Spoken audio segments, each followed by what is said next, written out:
Dr. Andy Letcher is a senior lecturer at both Schumacher College, Devon, UK, where he is the program lead for the MA Engaged Ecology, and the University of Exeter, where he teaches on the PG Cert Psychedelics, Mind Medicine, and Culture.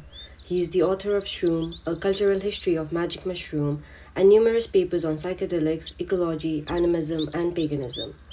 Andy researches the contemporary use of psychedelics with a particular focus on the role psychedelics might play in our cultivating and ecological self. He is currently researching ritual and animistic usage of psychedelics by contemporary British Druids and the contemporary use of the fly agaric mushroom. He has been a guest on the Green Dreamer, Hype, Live Mirrors, and Mushroom Hour podcast and appeared at Glastonbury, Shambhala, Green Man, and Medicine festivals.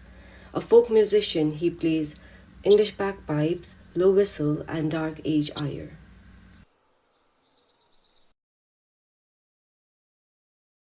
Andy, thank you so much for taking the time. How are you doing? Yeah, I'm good, thank you. Yeah, maybe a little bit of background. We are both current students of ecological design thinking, and Andy is a long member of Schumacher College. So maybe as a first question, would you like to share a little bit about your background? So I've been at Schumacher College for 7 years, and initially I came to Schumacher to teach on a program that no longer exists here called Ecology and Spirituality. And I taught one module of that, and then I got invited back to run the program, and then I stayed, and I've taught on holistic science. I taught with Stefan Harding on the last run of holistic science, and then helped and steered the development of a new program, Engaged Ecology. And how I got here, I'm in the slightly bizarre and possibly even embarrassing situation of having two doctorates. I started out as an ecologist, a scientific ecologist, and got rather disillusioned with academia and went and became an environmental activist, mostly trying to stop new roads being built during the 1990s. And it was as a result of that I met my second PhD supervisor, Graham Harvey, who's one of the main writers about contemporary animism. And he invited me to do a second PhD in the study of religion. And I didn't know what else to do, so I said yes. So I moved from the sciences to the humanities, where I've remained ever since, and very happily. And I suppose these two trainings have come together in my interest in ecology and what I would call meaning. This may come up in conversation. I don't particularly like the word spirituality, but meaning seems a more helpful word to me. But basically, I'm interested in how we think about and how we conceive and how we relate to the non-human at this time of ecological crisis. Yeah, that's my background really, and then I've had a lifelong interest in psychedelics, and I've written about psychedelics, and again, I'm particularly interested in anecdotal and empirical evidence that they seem to connect people in some way or direct their attention to the non-human world. I'm fascinated by that. And so I'm also currently lecturing at the University of Exeter on their new postgraduate certificate in psychedelics, mind medicine, and culture. So that's another string to my bow. So busy. Yeah, amazing. Thank you for sharing. And we had one of the first lectures we had at Schumacher College was with you about animism. Would you like to briefly introduce the listeners to and us to animism, and also maybe the problematic aspect of calling it that, or the origin of the term? Sure. If listeners have got any idea at all of animism, if they've heard the term, the chances are they think it has something to do with a view that sees the world as full of spirits, or things that move are animated by spirits. And they've probably got connotations of, I'm going to do scare quotes here, primitive religion or primitive culture, that it's a worldview that has been long superseded and maybe has connotations of the pagan past. And there's a reason for this, because the theory was put together by a 19th century anthropologist called Edward Burnett Tyler. And it was a theory to explain what he thought of as primitive religion. Not just primitive religion, all religion. He wanted to explain the origins of all religion. And he thought the origins lay in animism, this category error where we imagine the world to be filled with souls or spirits or moved in that way. And then the matter would have ended, but in the late 1990s, various scholars started revisiting the idea of animism. And so there's a new animism, which has nothing to do with the possession or not of souls or spirits. It's simply that in animistic worldviews, the world is seen as full of people or persons, only some of whom are human, but all of whom are worthy of respect. So the fundamental category is personhood. So there are tree persons, there are badger persons, there are rock persons, there may be weather persons, there may be building persons. And just as there's an etiquette when you walk into a room of humans, so there's an etiquette when you move through a world of persons, particularly if you're eating them and or cutting them down to build your houses with them. Animistic cultures, it's about relationship. It's always about maintenance of correct relationships with the world. And that generally involves some kind of reciprocity, some kind of giving back. Some people don't like this idea of personhood because they think that seems to privilege the human. But of course, in the way the new animism has been formulated, the fundamental category is personhood, of which humans are a subset. So it's not an extension of humanness to the world. It's saying that personhood is the fundamental category and humans are a part of that. And so if we're to learn how to be better animists, we need to work out how do we find right relationships with the world? Because we have a very instrumental view of the world. The world is just a kind of backdrop to our activities. And we can look at a mountain and go, I'm going to dig that up because it's got gold or copper ore underneath it. But in an animistic world, it may still be appropriate to cut a tree down or eat something, but there needs to be right relationship. You need to maintain the etiquette and balance. And that generally involves giving something back. That makes me want to ask you, as kids, we already have an inherent relationship with the world, with the modern human and the animate. So it was just like, how do you encourage more of this reciprocity as you grow older in this modern day? I think, yeah, it's a great question. I think I might refine that slightly, and I'm speaking as a parent as well. I think children innately personify the world for sure. They seem to have an innate understanding of the aliveness of the world, and we see that in the way they personify toys or things.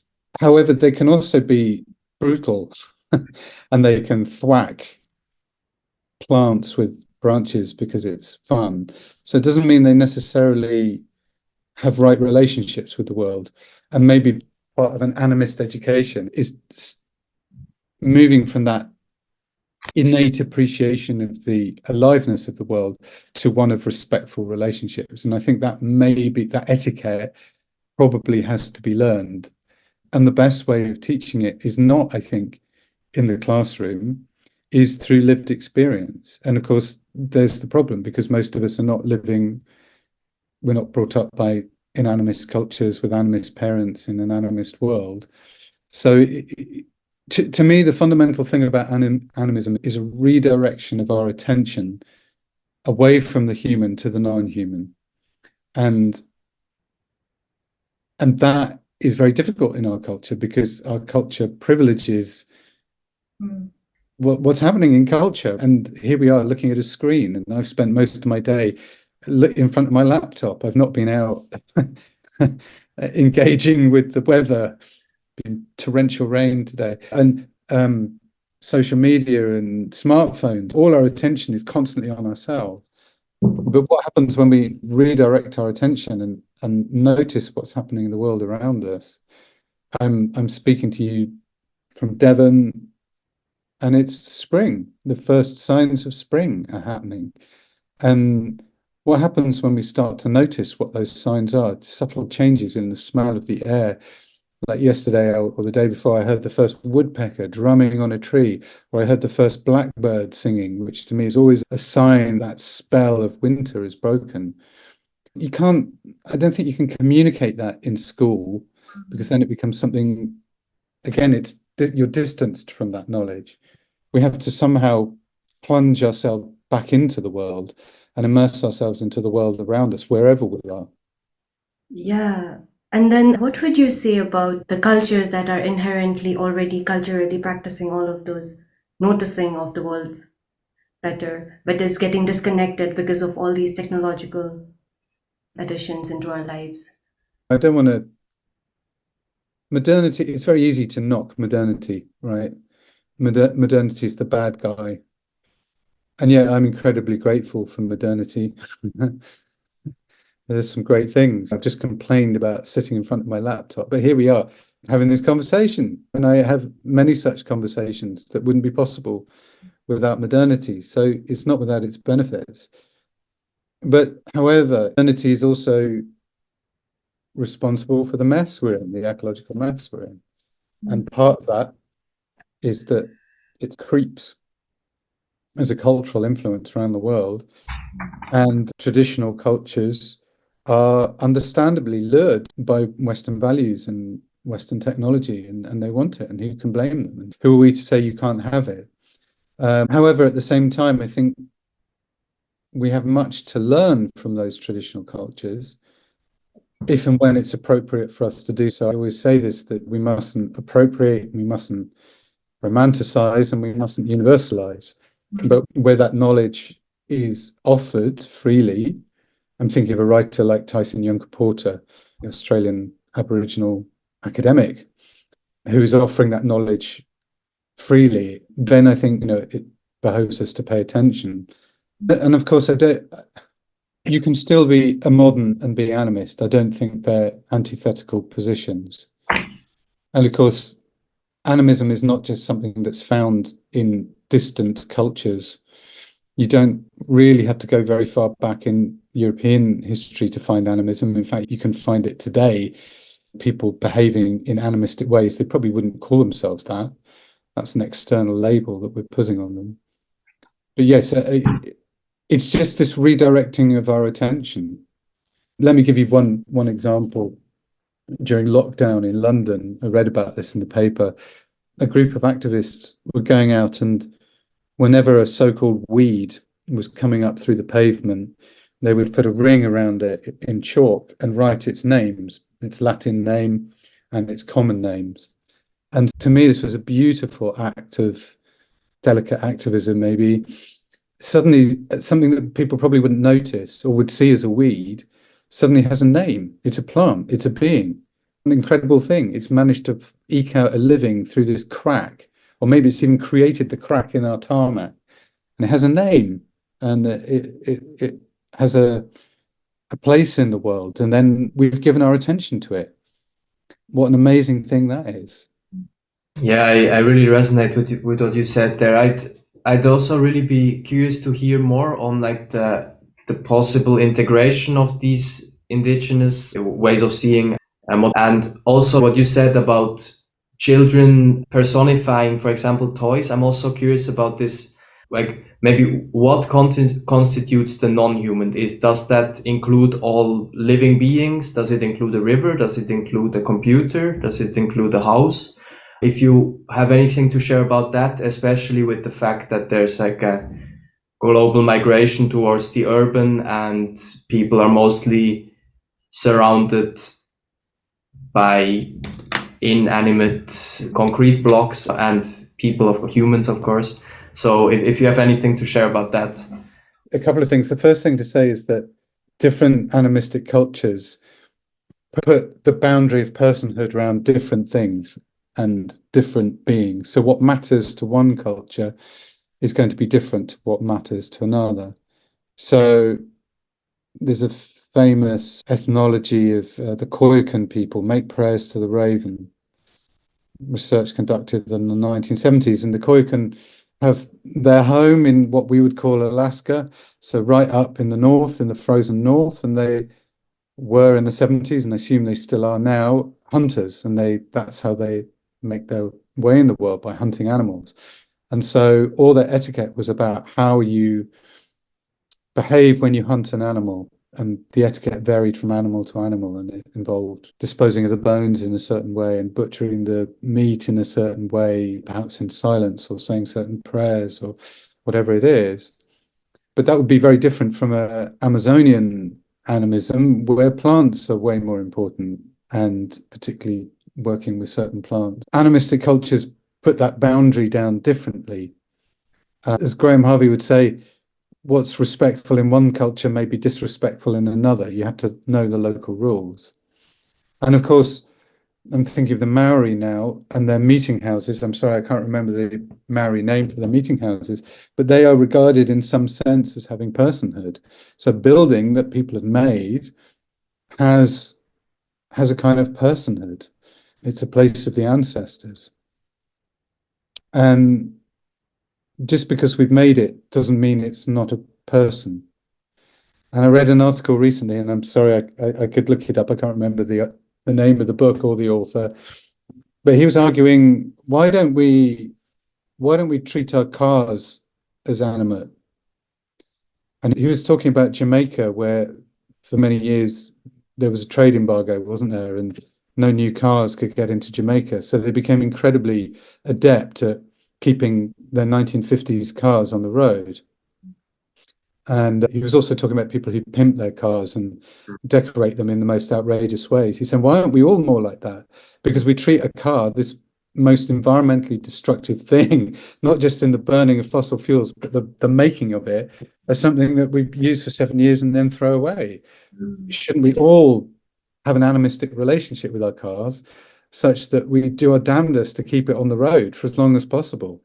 So in that sense, I see no difficulty with extending the category of personhood to things that humans have made. And if that's a little bit out there for you, just think of musical instruments. The number of musicians I know who in some sense regard their instruments as having personhood. They may even name them, or they'll say, oh, my guitar's sulking because I haven't played it for a while, or we're not getting on today, or yeah, we were really in tune at that jam session the other day. People speak very animistically about their guitars and their saxophones. These are all human-made things, right? So personhood is a very elastic category, and it can vary from culture to culture. And it doesn't require any metaphysical assumption about it possessing a soul. That's not the point.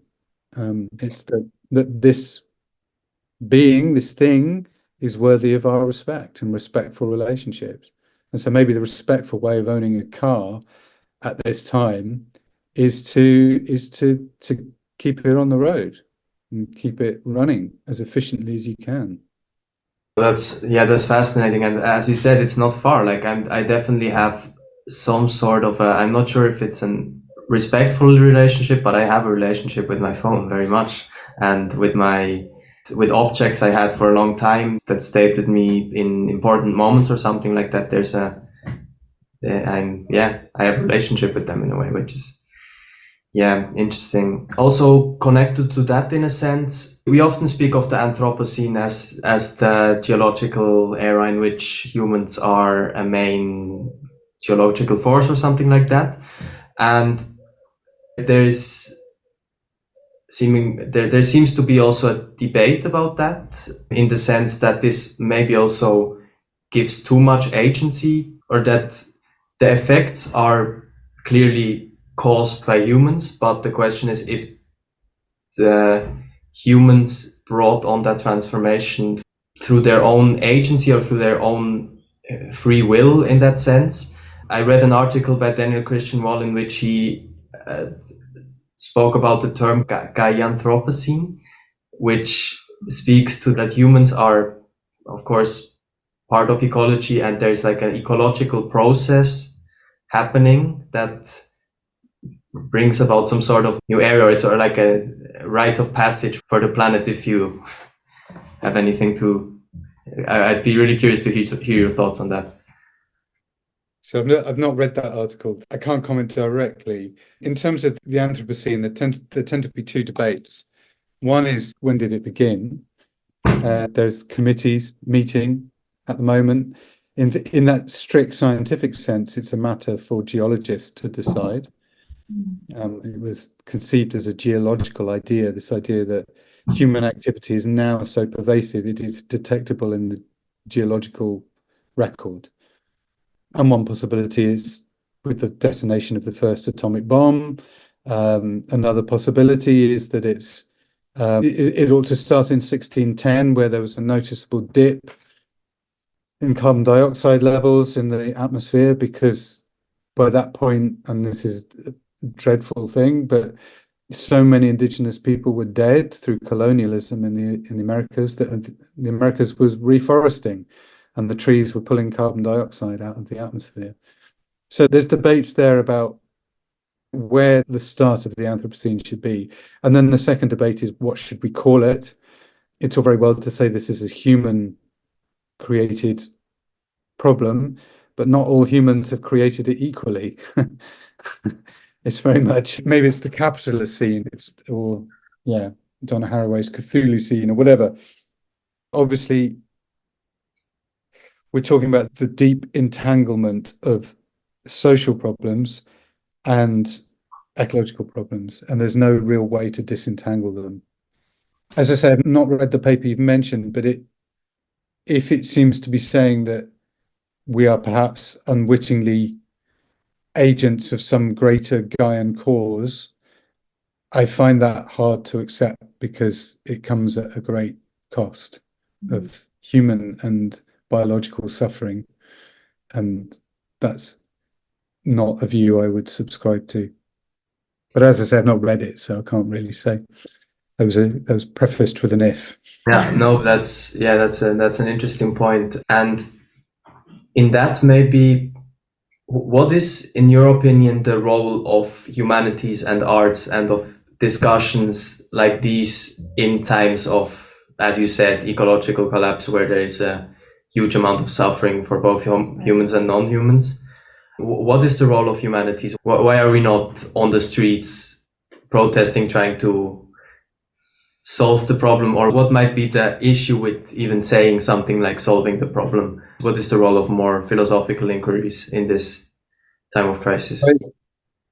I hope they're not antithetical, and I hope you are on the streets protesting and piling on the pressure on politicians to actually do something. But I said right at the start that I moved from the sciences to the humanities, and I very happily, and I took a kind of, I think the sciences are regarded as a higher status profession than the humanities. That's my sense. So I was demoting myself, really. But to me, what's interesting about the humanities is it asks the really interesting questions and important questions. And science is always based on assumptions and philosophical assumptions. And scientists don't always have time or the interest in questioning those assumptions. Science proceeds as science does. And I think it's really important that there are people probing what these assumptions are. Are they good assumptions? Are they the right assumptions?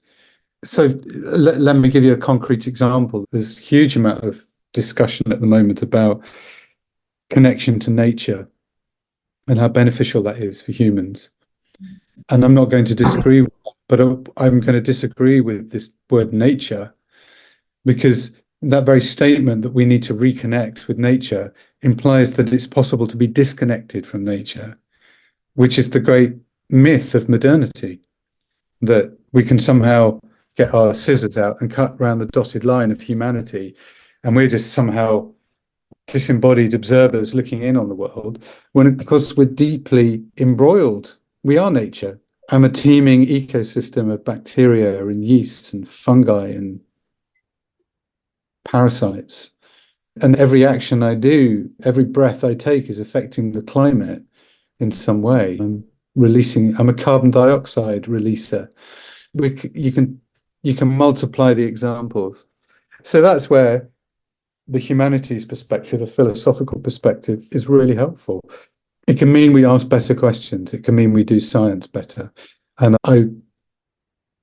if I could make one difference to the world, it would be that there was a bigger conversation between the sciences and the humanities. And equally, I think the humanities can benefit with a bit of science, to be honest. So it works both ways. And I think there's a sweet spot. The great tragedy is this splitting off, this ending of natural philosophy. In the sense, when natural philosophy ended and we started talking about doing science, philosophy went one way and science went the other. And I would advocate for a return to natural philosophy where scientists are philosophers and philosophers are scientists. That's very interesting. The integration that you're talking about. Could you say a little bit more on how is engaged ecology as your course in Schumacher?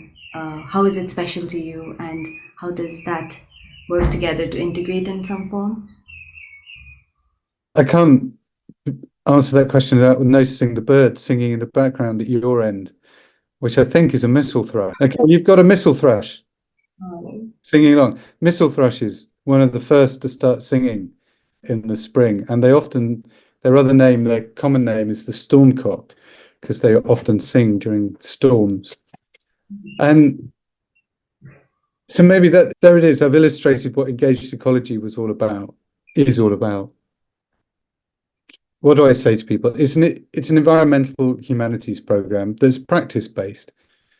And in part, the seed of the idea came from a previous cohort of Schumacher students, including EDT students.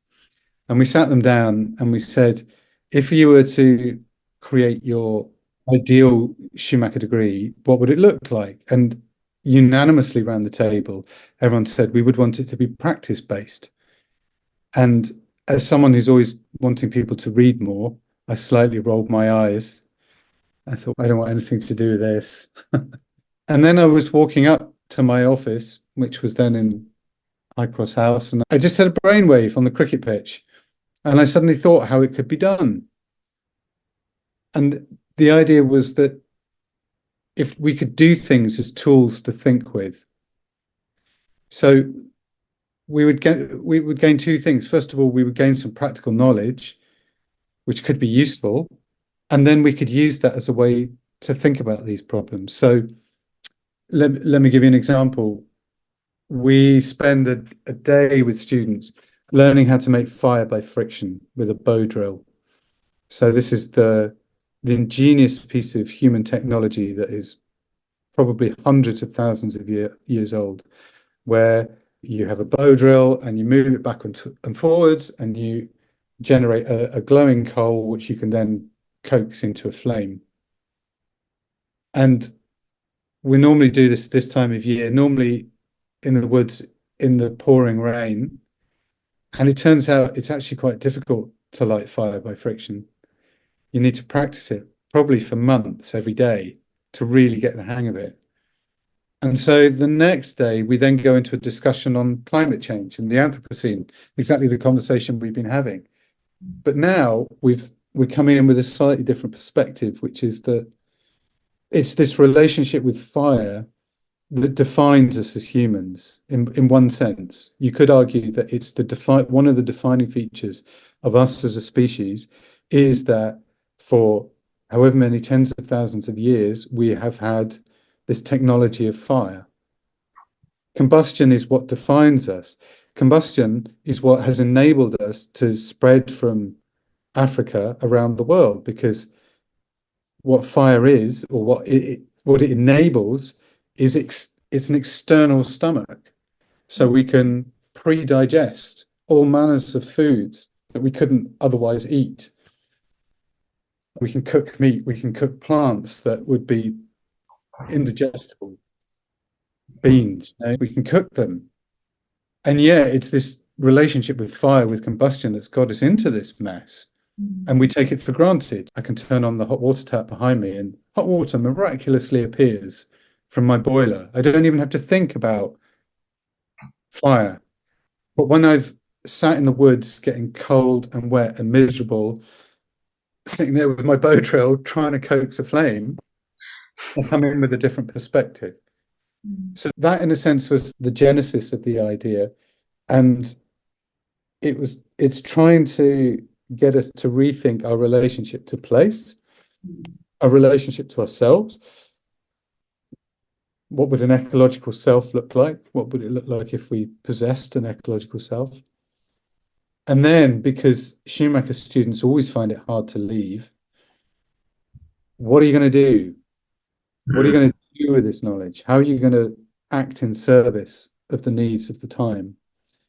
Because it's beautiful that we can come here and live in this refuge from the world's ills. The world needs people to go and affect change. So that's the kind of gist of engaged ecology. But a lot of it is paying attention to things like birdsong and knowing that's a That sounds quite amazing. I remember I think it was in our first week in ecological design thinking, we also went out into the woods in small groups to try to light fire. And on my way there, I thought, what's the point of this? There's lighter, and the process of doing that, it wasn't about any intellectual. It was nice that I now know how fire is made, but it's more about for me, it was about the process and about as you said, the importance of fire that fire as like the first step towards how we're living now in a way. And yes, it was actually one of the favorite moments of my program so far, being together with these mostly people I didn't really know yet and trying to have this small project of creating a fire. We didn't end up making it happen, but yeah, we then sat at the end, like we had a sharing group and sat around the fire, and there was the first time in the course where there was a comfortable silence. And what I also find interesting about this program, it is on the one side very practical, but I chatted with some people that did this program, and it's also very academic. It's both at the same time, which is quite interesting. There's lots of reading and there's lots of hands-on. If you wanna share a little bit about that. The ethos of the college is head, heart, hands. And I'm a great believer in the head. I think thought can be genuinely revolutionary, by which I mean I've had my worldview turned upside down by ideas. I've been transformed to the core by seeing the world differently. And there's a lot I struggle with, and academic language can be deliberately obfuscating and convoluted, and there's a lot I hate about it. But at its best, when you have someone who is brainier than I will ever be, able to explain some incredibly complex idea with clarity and concision and simplicity, such that you go, I never thought of that. Oh my God, that's incredible. And so I suppose I want to share that love of intellectual inquiry, that it's not our enemy, that it can be, there can be tyranny of ideas, but it's a beautiful thing.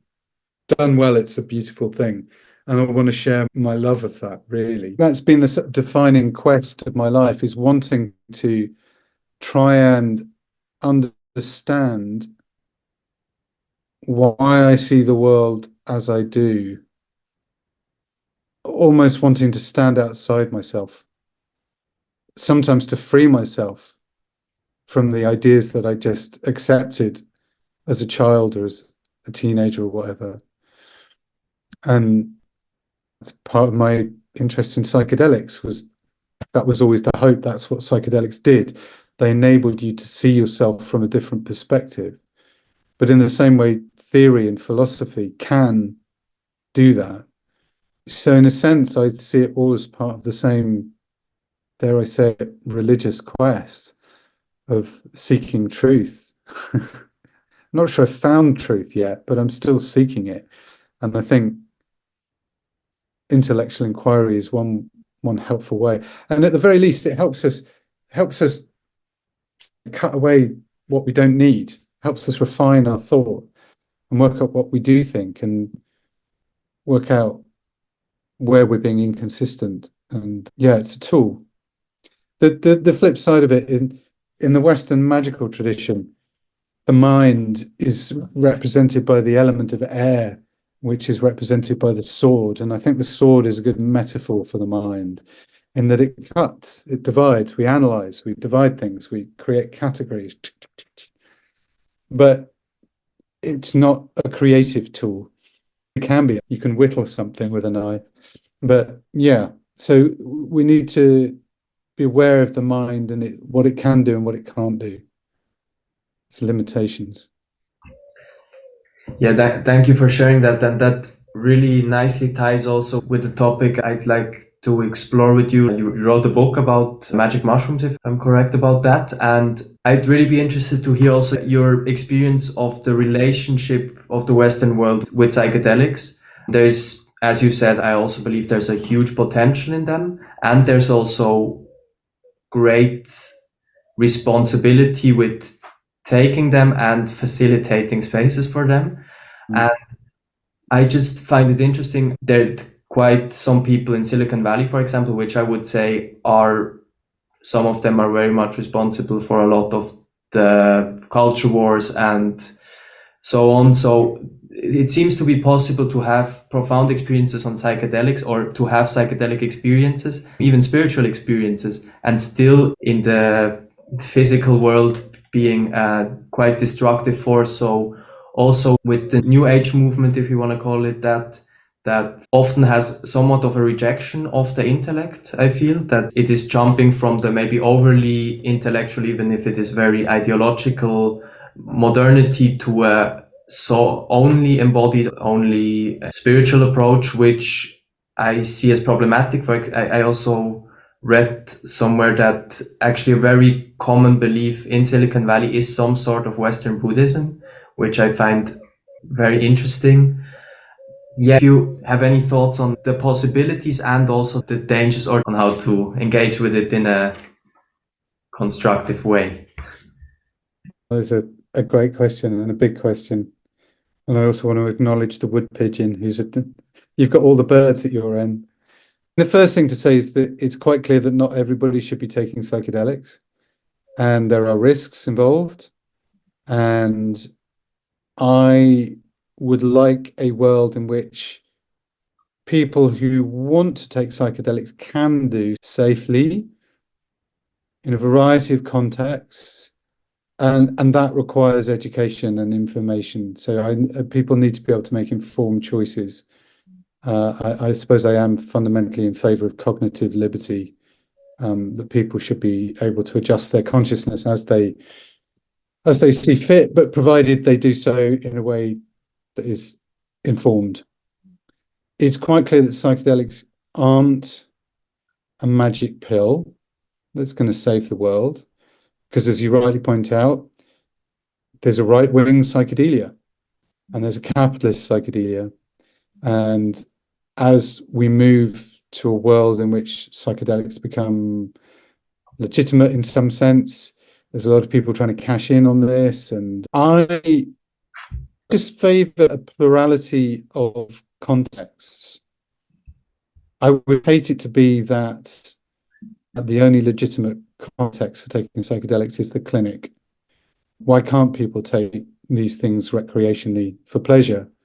The word hedonism is generally regarded as derogatory in Western culture, but what is wrong with the pursuit of pleasure or an aesthetic intensification of your experience? These seem to me wholly valid, as do religious settings, as do secular settings, as do therapeutic settings. I think what interests me the most is their potential for what I've called animathony, a manifestation of animism, of directing people's attention to the non-human. And there's some very interesting studies being done on that at the moment. And it looks like of all the psychedelics, the one that seems to work is psilocybin, the active ingredient in magic mushrooms. There's something about that experience that seems to draw people to the non-human, and particularly plants.